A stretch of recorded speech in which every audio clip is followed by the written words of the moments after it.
How are you and my Chad? Medyo matagal na kayo, ha? Nag-propose na ba? Kailangan ko na ng apo. Who's going to inherit all this? Don't worry, tita. Masyado lang talagang busy to si Chad sa career at sa businesses niyo. Gusto niya kasing patunayan na he is a self-made man. Ganyan talaga si Chad. But you know, when he was a child, he was so clingy. Hindi ako iniiwanan. Lagi nasa tabi ko. But look at him now. So independent. Napag-uusapan naman namin ang kasal, tita. Masyado lang talaga siyang busy. Huwag kang mag-alala. Ako na ang nag-aasikaso ng lahat. That's great, but let me just remind you, successful men attract a lot of women. I got it covered, tita. Bakod na bakod ko yan.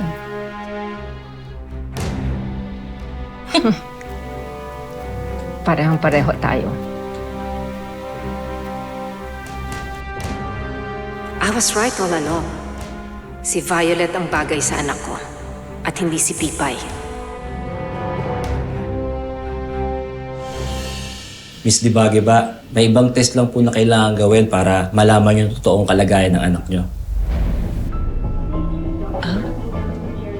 Dok, kailangan ho ba niya makonfine para sa mga yun? Iniisip ko kasi yung babayaran ho namin dito.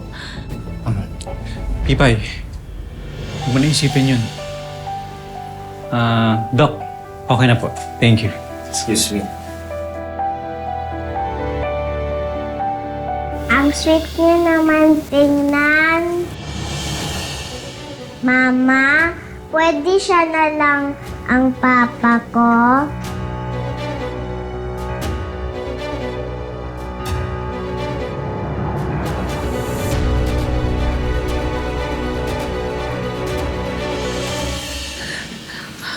Pilya ka talaga, anak. Mama, uha na muna ko. Sige, kukuha kitang tubig. Sige, babantayan ko na lang muna siya. Huwag mong papasakitin ang ulo ni Mr. Chad, ha?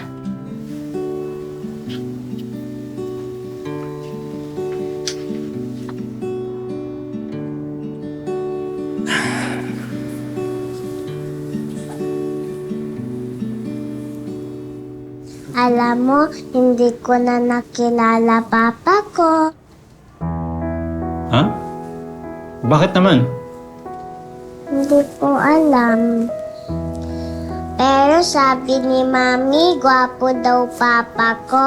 Oo. So katulad ko.